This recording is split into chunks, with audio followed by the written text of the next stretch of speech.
So hello guys, welcome you all to the Chartered Mom. मेरा नाम है अंजलिका मिश्रा और आप सभी का मेरे इस YouTube channel the Chartered mom पे बहुत बहुत स्वागत। तो क्लास 11th आप लोगों ने पास कर लिया, अब आप आ गए हैं क्लास 12th में। तो सबसे पहले हम क्लास 12th में डिस्कस करना चाहेंगे कि क्लास 12th का जो आपका अकाउंट्स का सिलेबस है वो क्या है आखिरकार। तो चलिए देखते हैं क्लास 12th अकाउंट्स का सिलेबस सीबीएसई वाला क्या है। तो ये है आपका क्लास 12th का अकाउंट्स का सिलेबस, जिसमें कि टोटल आपका जो मार्क्स आएगा वो 100 मार्क्स का पेपर होगा, जिसमें से कि दो बाइफर्केशन है आपका। एक है 80 मार्क्स और एक है 20 मार्क्स। 20 मार्क्स किस चीज के लिए है? एज यूजुअल प्रोजेक्ट वाला, और 80 मार्क्स आपका एग्जाम वाला होगा। ठीक है, अब आगे हम देखेंगे कि ये जो 20 मार्क्स है वो दो पार्ट में डिवाइडेड हो जाएगा आपका। 12+8, 12 प्रोजेक्ट का होगा और 8 आपका वाइवा वाला होगा। तो फिर से बता दूं कि ये 20 मार्क्स में आप क्या मार्क्स आपका आएगा वो डिपेंड करेगा कि आपका रेगुलर परफॉर्मेंस क्या रहा है क्लास में। तो जनरली टीचर्स क्या करते हैं, बच्चों को 3 कैटेगरीज में डिवाइड कर देते हैं, 80, 90 और 20। ठीक है, ये 3 मार्क्स जनरली देते हैं। ठीक है, तो आप कोशिश करिएगा कि अपना परफॉर्मेंस क्लास में अच्छा रखें ताकि कि आपको 20 मार्क्स मिल पाए। अब बात करते हैं 80 मार्क्स का। तो ओवरऑल जो आपका अकाउंट्स का सिलेबस है उसके दो पार्ट है, पार्ट ए और पार्ट बी। पार्ट ए में अकाउंटिंग फॉर पार्टनरशिप फर्म और कंपनीज है, और जो आपका पार्ट बी है वहां पे पार्ट बी में एनालिसिस से रिलेटेड काम होगा, फाइनेंशियल स्टेटमेंट एनालिसिस होगा वहां पे। राइट, तो जो फर्स्ट पार्ट है हमारा उसमें पार्टनरशिप से कितने मार्क्स के आएंगे? 36, और कंपनी से कितने मार्क्स का आएगा? 24। और जो सेकेंड पार्ट है ये पूरा, इससे आपका टोटल 20 मार्क्स आएगा। अब और पार्ट सी का जो प्रोजेक्ट वर्क है वो मैंने ऑलरेडी डिस्कस कर लिया कि 12 मार्क्स आपका प्रोजेक्ट फाइल का होगा और 8 मार्क्स आपका वाइवा का होगा, जिसमें कि मैंने बताया आपको 80, 90 और 20 इन जनरल बच्चों को मिल जाता है। अच्छा, जो ये वाला पार्ट है ना, इसको आप जरा सा ध्यान देना है ना, कि जो ये वाला पार्ट है बी और सी, ये बच्चों के लिए ऑप्शनल है।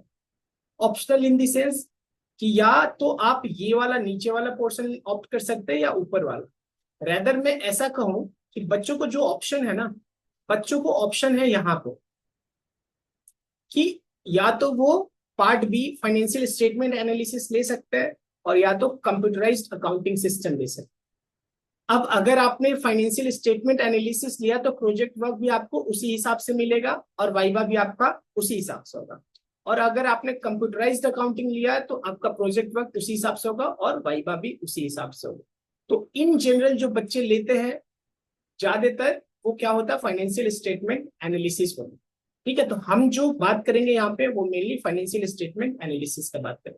तो मैं अपना जो पढ़ाने वाला हूँ आप लोगों को, वो उसके लिए जो अभी बुक में रेफर करने वाला हूँ वो होगा टी.एस. ग्रेवाल। तो टी.एस. ग्रेवाल का लेटेस्ट एडिशन ले लेना आप। तो टी.एस. ग्रेवाल का कैसे बुक आता है मैं बता दूं कि कैसे बाइफर्केशन होता है। तो जो आपका ये वाला पार्ट है ना, पार्टनरशिप अकाउंटिंग, उसका उनका बुक नंबर 1 है। जो कंपनी से रिलेटेड अकाउंटिंग है उसका उनके पास उनका बुक नंबर 2 है। और जो फाइनेंशियल स्टेटमेंट एनालिसिस 20 मार्क्स का है उसका उनका बुक नंबर 3 है। और इसी से रिलेटेड आपका ये प्रोजेक्ट फाइल और वाइवा वगैरह भी हो जाता है।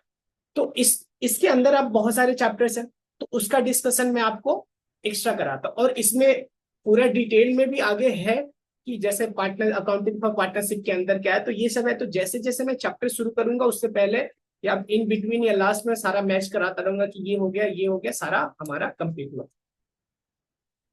तो चैप्टर्स अगर देखें कि क्या क्या है तो आगे हम बात करते हैं। अच्छा, तो अब आप सभी बच्चों में दो तरह के मेनली बच्चे होंगे। एक तो उनका अकाउंट सही था और दूसरा जिनके अकाउंट्स में थोड़ा सा इश्यू आया क्लास 11th में। तो मैं ये यहाँ पे बताना चाहता हूँ कि जो आपका क्लास 11th का अकाउंट था उसके कौन से ऐसे पोर्शन है जो आपको जरूरी और जरूरी आना चाहिए, so as to excel in class 12 accounts. मैं तो पहले ये क्लियर कर दूं कि अकाउंट्स एक ऐसा सब्जेक्ट है जिसमें लिंकिंग है। That means what we will study in class 11th will be required in class 12 and will further required in the higher studies. तो ये तो पहले आप सोचना बंद करो कि आपको 100% आना है कि नहीं आना। 100% आपको आए, that will be the best. लेकिन कुछ बच्चे ऐसे होंगे जिनका थोड़ा सा कमजोर रहा होगा किसी कारण बस। तो मैं आपको वो चैप्टर यहाँ पे पहले बता रहा हूँ कि which is of utmost important, यानी कंपल्सरली रिक्वायर्ड, जिनका की रिक्वायरमेंट कंपल्सरली होगा, जिनका नॉलेज आपको होना ही चाहिए ताकि कि आप आगे क्लास 12 में अकाउंट्स आपको सही से आए। तो वो ये तीनों चैप्टर्स हैं। ये तीनों चैप्टर कहीं ना कहीं हमारे अकाउंट्स के बैकबोन है। सबसे पहला बैकबोन चैप्टर है हमारा, वो है rules of debit and credit, जहां पे हम ये देखते हैं कि कौन सा अकाउंट डेबिट होगा, कौन सा क्रेडिट होगा। और इसी rules of debit and credit use करके हमने क्या सीखा था, जर्नल एंट्री। और इसी जर्नल एंट्री को यूज करके हमने लेजर बनाया था। और फाइनली जो लास्ट चैप्टर्स है, कौन से, फाइनेंशियल स्टेटमेंट वाले, with adjustment and without adjustment, वो भी आपको जरूरी होगा। ठीक है, ये अगर आपको तीनों आता है ना, तो ये मान के चलो बाकी नहीं भी आएगा, नहीं मतलब एकदम एग्जैक्टली नहीं नहीं, मतलब थोड़ा बहुत भी आएगा तो चलेगा। ठीक है, लेकिन ये तीनों चैप्टर आपके बैकबोन होंगे क्लास 12 में। तो इन्हीं तीनों चैप्टर को लेके हम आगे बढ़ेंगे। जैसे फाइनेंशियल स्टेटमेंट जो आपने क्लास 11 में किया, उसमें कौन से तरह के फॉर्म्स होते थे, प्रोप्राइटरशिप फॉर्म होते थे। और अभी हमने देखा कि क्लास 12 में जो हमारा सिलेबस है उसमें पार्टनरशिप फॉर्म है। तो एक्चुअली वहां पे बनवाना है उनको फाइनेंशियल स्टेटमेंट ऑफ पार्टनरशिप, तो उसका तो यूज होगा। बेसिक कहीं नहीं बदलेगा, रूल्स ऑफ डेबिट क्रेडिट थोड़ी बदलने वाला है। अब आप मैथ्स का क्वेश्चन बनाओ तो 1 2 3 4 प्लस माइनस, थोड़ी उसका लॉजिक बदल जाएगा, वो तो कंटिन्यू रहेगा। तो सेम वे आपका क्लास 11 जो है वो तो बेसिक ही है ना, वो तो एबीसी है, वो तो नर्सरी है आपका अकाउंट्स का। तो उसी चीज को आगे हम कैरी फॉरवर्ड करेंगे और आगे का सिलेबस, आगे का अपना स्टडी करेंगे। तो जो आप अभी हमने देखा, जो क्लास 12 वाला एग्जाम है आपका, उसको 3 पार्ट में मेनली मैं हम लोग बांटते हैं। तो जो पहला पार्ट है वो है हमारा अकाउंटिंग फॉर पार्टनरशिप। तो अकाउंटिंग ऑफ पार्टनरशिप में हम देखेंगे कि पार्टनरशिप जो क्लास 11 में हमने पढ़ा है वो प्रोप्राइटरशिप फर्म। अब पार्टनरशिप के अंदर जो हमारा फाइनेंशियल स्टेटमेंट बनता है वो कैसे बनता है। ठीक है, तो इसमें सबसे पहले तो हमारा क्या होगा, पार्टनरशिप का फंडामेंटल देखेंगे, फंडामेंटल ऑफ पार्टनरशिप। फिर गुडविल क्या होता है, फिर चेंज इन पीएसआर। अब पार्टनरशिप में जो पार्टनर है हमारे, उनके प्रॉफिट शेयरिंग रेशियो चेंज हो गए तो उसका क्या ट्रीटमेंट होगा। कोई नया पार्टनर ऐड होगा तो उसका क्या ट्रीटमेंट होगा। कोई पुराना पार्टनर छोड़ के जा रहा है तो उसका क्या ट्रीटमेंट होगा। कोई पार्टनर का अगर डेथ हो गया तो उसका क्या ट्रीटमेंट होगा। और finally dissolution of the partnership firm, यानी पार्टनरशिप फर्म का समाप्ति कैसे करेंगे। ठीक है, यानी उनका अकाउंट्स कैसे क्लोज किया जाएगा। ठीक है, तो ये पहला वाला हमारा सेक्शन है, कौन सा, अकाउंटिंग फॉर पार्टनरशिप, राइट। तो ये वाला अकाउंटिंग फॉर पार्टनरशिप आपका कितने मार्क्स का आएगा, वो है 36 मार्क्स का।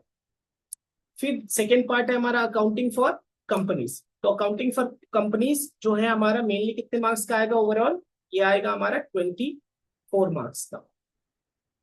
अभी मैं आपसे पेपर पैटर्न भी डिस्कस करूंगा कि जो आपका फाइनल एग्जाम होगा उसमें पेपर्स कैसे आते हैं, कितने एमसीक्यू, कितने कितने कितने मार्क्स के, कैसे कैसे क्वेश्चन, किन किन सेक्शन से आते हैं। ठीक है, तो accounting for companies as compare to partnership थोड़ा सा छोटा सिलेबस है। इसमें 2 टॉपिक है। पहला तो अकाउंटिंग फॉर शेयर कैपिटल, यानी कंपनीज अगर शेयर कैपिटल इशू करती है तो उनको कैसे अकाउंट फॉर करते हैं, क्या जर्नल एंट्री पास करते हैं। तो जर्नल एंट्री तो बेस है।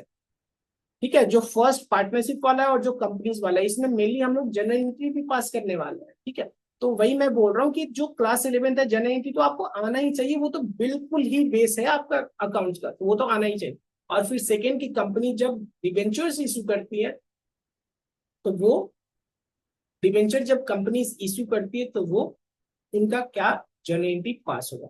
ये आपको क्लास 12 में तो काम आएगा ही ये सिलेबस। ये फर्दर अगर आप सीए करने का सोच रहे हो तो सीए फाउंडेशन में भी सेम सिलेबस है और इसका एड ऑन होगा, वो बात अलग है। अब थर्ड पार्ट का बात करते हैं। तो मैंने बोला कि थर्ड पार्ट में क्या है ना, कि थर्ड पार्ट के आपके ऑप्शंस है, या तो फाइनेंशियल स्टेटमेंट एनालिसिस ले लीजिए, नहीं तो कंप्यूटराइज्ड अकाउंटिंग ले लीजिए। ओके, तो मैंने अभी बताया आपको कि इन जनरल जो बच्चे लेते हो फाइनेंशियल स्टेटमेंट एनालिसिस वाला बात करते हैं। तो फाइनेंशियल स्टेटमेंट एनालिसिस अभी मैंने बोला कि ये कितने मार्क्स का होता है, 20 मार्क्स का पेपर आता है। और जो plus plus project and viva, तो वो 20 मार्क्स का अलग से है, राइट। तो फाइनेंशियल स्टेटमेंट एनालिसिस, इसके मेनली जो कंपोनेंट है वो ये दोनों है, accounting ratios and cash flow statement. Cash flow statement से एक अकेला 6 से 8 मार्क्स का पेपर आएगा, ठीक है, 20 मार्क्स का सर, 6 से 8 मार्क्स यहां से आएंगे, कई बार 4 मार्क्स का यहाँ से आ जाता है, ठीक है, मतलब ये थोड़ा सा डिफर करेगा, यानी ओवरऑल आपको यहाँ से 20 मार्क्स के पेपर होंगे। और ये जो स्टार्टिंग वाले ये दोनों चैप्टर है ना, ये थ्योरेटिकल, लेकिन इस ये बेस भी है कह सकते हैं, थ्योरेटिकल टाइप है, मतलब ये पूरा फॉर्मेट समझाएगा कि क्या कैसे एनालाइज होता है, ये सब समझाने वाला है, ठीक है। तो वो तो हम लोग आगे पढ़ेंगे, ज्यादा डिटेल में तो मैं नहीं जाऊंगा, राइट। तो इस जो थर्ड वाला पार्ट है, इससे जो आपको मोस्ट इंपॉर्टेंट है वो लास्ट वाले दो है, फोर्थ और fifth, accounting ratios and cash flow statement. और जो ये financial statement of a company, second financial statement analysis, ये दोनों मेनली थ्योरेटिकल टाइप अप्रोच से क्वेश्चन पूछा जाएगा वहां से। और जो थर्ड वन है आपका tools for financial statement analysis, comparative statement and common size statement, इससे प्रैक्टिकल क्वेश्चन ही आएगा, राइट। अब मैं बात करने वाला हूं आपसे कि आपका जो एग्जाम होगा, एग्जाम जो फाइनल एग्जाम में बात कर रहा हूं, उसमें कैसे क्वेश्चंस आते हैं। तो टोटल जो आपको पेपर होगा, जो एग्जाम आपको लिखना होगा, 20 मार्क्स का तो प्रोजेक्ट वाला पार्ट होगा, तो वहां पे लिखना होगा आपको 80 मार्क्स का पेपर। तो 80 मार्क्स के पेपर में आपसे टोटल कितने क्वेश्चंस पूछे जा रहे हैं आज के डेट में? 80 मार्क्स के लिए 34 क्वेश्चन, 34 क्वेश्चन पूछे जा रहे हैं, जिसको कि दो सेक्शन में बांटा जाता है, पार्ट ए और पार्ट बी। तो पार्ट ए और पार्ट बी, तो पार्ट ए तो सभी के लिए कंपलसरी है, और पार्ट बी में अभी मैंने बताया कि एक दूसरा भी सेक्शन होता है, कौन सा वाला? कंप्यूटराइज्ड वाला। तो हम लोग बात करने वाले financial statement analysis.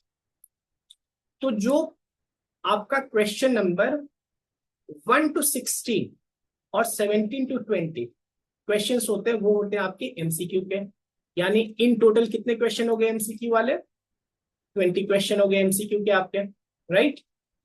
Then after जो 3 मार्क्स का क्वेश्चन है वो है 17 से 20 plus 31 and 32, that is 6 question are of 3 marks. And 4 marks के कितने क्वेश्चन है? 21 and 22 and here 33, that is 3 marks question, 3 question are of 4 marks. And 23, 24, 25 and 26, that is 4 question here, and 34th question, that is total 5 question are of 6 marks. तो ये आपका exam का pattern होगा, right. तो आपको इस channel को subscribe कर लेना है, बेल आइकन दबा देना, अपने फ्रेंड्स के साथ भी शेयर कर देना, पूरा जी जान लगा देंगे, कम से कम क्लास 12 अकाउंट्स में 90, 92, 95 तो स्कोर करना ही है। अब आपको धीरे धीरे इस चैनल पे आपको सारे वीडियोस मिल जाएंगे, स्टार्टिंग में पूरा डिटेल विद 100, बहुत सारा क्वेश्चन मैं लिख के पूरा 100% कराऊंगा। कुछ क्वेश्चन को मैं बस डिस्कस कर दूंगा कि ये वाला एडजस्टमेंट है, यहाँ पे जाएगा, यहाँ पे जाएगा, यहाँ पे, क्योंकि सारा कराऊंगा, ज्यादा इलेबोरेट होगा, आप और टेंशन होगा कितना सिलेबस है, कितना सिलेबस है। और बाकी आपको स्पेसिफिकली कोई क्वेश्चन पूछना है मेरे से, तो उस केस में आप मुझे कमेंट कर देना, ठीक है। और इस वीडियो के डिस्क्रिप्शन में आपको टेलीग्राम का चैनल का लिंक और टेलीग्राम ग्रुप का लिंक मिल जाएगा, वहां पे आप उसको फॉलो और सब्सक्राइब कर लेना।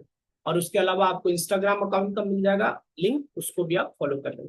पूरा जी जान लगा देंगे इस बार, चाहे आपका क्लास 11 में कुछ भी मार्क्स रहा है, बेहतर मार्क्स रहा है तो उसको और बेहतर किया जाएगा।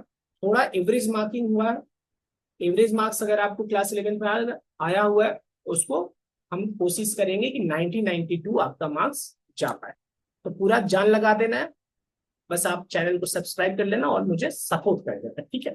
थैंक यू वेरी मच, जय हिंद।